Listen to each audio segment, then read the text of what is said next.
आइए आज हम आपको मिला रहे हैं लाड़नू के भामाशाह स्वर्गीय लिखमी चंद सिंह जी के परिवार से।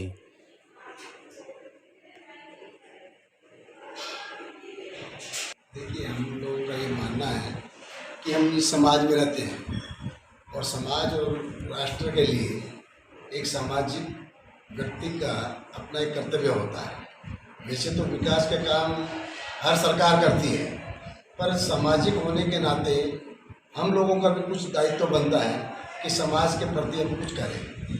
तो इसी विचारधारा के तहत अभी वर्तमान में हमारे पिता श्री स्वर्गीय लिखमी चंद सिंह जी की 25वीं पुण्यतिथि पे हम सहपरिवार हमारे जन्मभूमि में आए हैं। चूँकि हम लोग लाडनू से बाहर रहते हैं, पर चूँकि हमारा पिताश्री का लगाव लाडनू से था, इस जन्मभूमि से था, और उसके नाते जो 25वीं पुण्यतिथि में हम लोग यहाँ उपस्थित होकर के उनके आत्मा को शांति पहुँचाने के लिए, उनको श्रद्धा सुमन अर्पित करने के लिए कुछ हम लोगों ने शिक्षा और चिकित्सा के क्षेत्र में कुछ करने का निश्चय किया।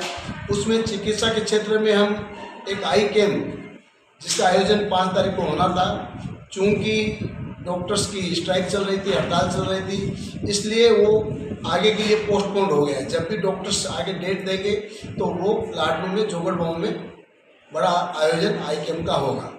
और शिक्षा के क्षेत्र में हम लोगों ने 4 स्कूलों को चयन किया। आदर्श विद्या मंदिर, जोहरी स्कूल, जिनको देवी,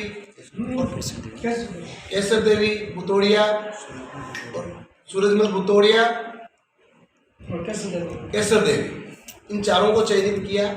और इसमें हमने विद्यालय प्रबंधन से जो एक, मैं ये तो नहीं कहूँगा, पर जो कुछ आर्थिक दृष्टि से जो बच्चे कमज़ोर थे उन लोगों का चयन करके करीब 600-650 बच्चों को हम लोगों ने बैग डिस्ट्रीब्यूट किया। और क्या आर्थिक सहायता भी वहाँ कुछ प्रदान किए, जैसे विकास कार्यों को लेकर? विकास कार्यों के लिए हमारा मुख्य तौर पे, चूँकि अभी वर्तमान में नया शिक्षा नीति, तो आपको शायद जानकारी होगा, जो नीचे के क्लासेज है उसमें गवर्नमेंट ने ये डिसाइड किया है कि विदाउट बैग स्टडी होगी। तो उसका शुभारंभ आदर्श विद्या मंदिर में हमने एक स्मार्ट क्लास की घोषणा करके किया, जिसका लागत 1.5 लाख 2 लाख जो भी होगा, मिनिमम 1.5 लाख मैक्सिमम 2 लाख रुपये। तो एक तो स्मार्ट क्लास की हमने घोषणा किया। दूसरा, जो जिन विद्यालयों में गया वहाँ छोटी मोटी जो भी उनकी आवश्यकता थी, जो उन्होंने प्रपोजल रखा, वो सब प्रपोजल हमने एक्सेप्ट करके जो भी छोटी या बड़ी अमाउंट थी उसका ही हमने पूरा किया। इससे पूर्व में भी ऐसे समाज सेवा से जुड़े हुए कार्य किए हैं आपने? देखिए, इससे पूर्व में हम एक कैंप लगाए थे, मेडिकल कैंप, यहाँ पे 13 प्रोफेशनल फोरम के तत्वाधान में यहाँ जोगड़ भवन में लगा चुके हैं। इससे पहले हमारा विद्या मंदिर, आदर्श विद्या मंदिर में हमारे पिताश्री और माताश्री के स्मृति में एक रूम भी दिया है। वैसे हम अणुवर्त से जुड़े हुए हैं, तो अणुवर्त में भी हमने, जैसे उनकी एक होती है पेट्रोल मेंबर्स, तो 5 लाख की दी है। यहाँ पे हमने बहुत ज़्यादा नहीं किया, पर समय समय पर हमारा, जैसे हमारी माता जी थी, तो वो अपने लेवल पे हमारे धर्म संघ में जो भी रिक्वायरमेंट होती थी उसको करती थी। अच्छा, जब भी हम आते हैं तो हमारा एक यहाँ 13 पंथ महिला मंडल है जो भोजनालय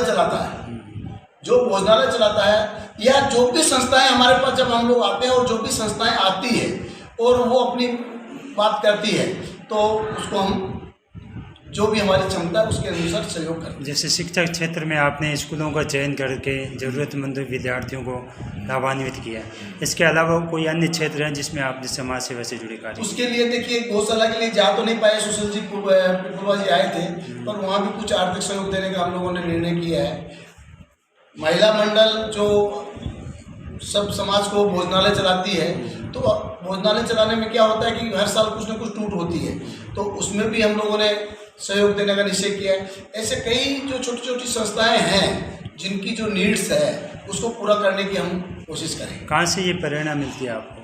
प्रेरणा तो हम लोगों को, देखिए, हमारे पूर्वजों, हमारे पिताश्री और माताश्री, हमारी माताजी पढ़ी लिखी नहीं थी, पर वो जब भी हम आते हैं तो हमारे 13 पंथ धर्म संघ में केवल आप यह कह दीजिए कि अमान देवी, तो अमान देवी के नाम से, तो कोई भी किसी आदमी के यदि उनको 11 साल हो गया, आज भी कहीं भी आप जाकर के हम लोगों को अपना परिचय देने के पहले हम यदि हमारी माता श्री का यदि परिचय दे दे, तो कहीं न कहीं उनकी सामाजिक सक्रियता और सामाजिक कंट्रीब्यूशन रहा है, उसी के चलते उनको लोग याद करते हैं। तो हमारी प्रेरणा के स्रोत हमारे पिताश्री और हमारी मातुश्री थी।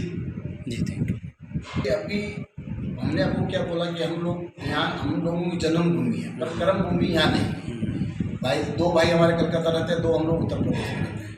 तो उत्तर प्रदेश में जैसे जहाँ हम रहते हैं वो अब तो मान लो कि धीरे धीरे डेवलप है। जिस समय हम लोग गए थे, तो आपको एक छोटी सी 2 मिनट का समय लूँगा।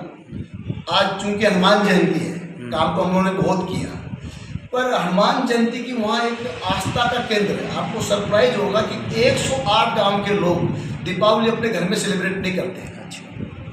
108 गांव के लोग दीपावली अपने घर, हमारी ड्यूटी है। बहुत से लोग ऐसे होते हैं रोजाना कमाते हैं, रोजाना खाते हैं, तो उनसे समाज अपेक्षा नहीं करता है।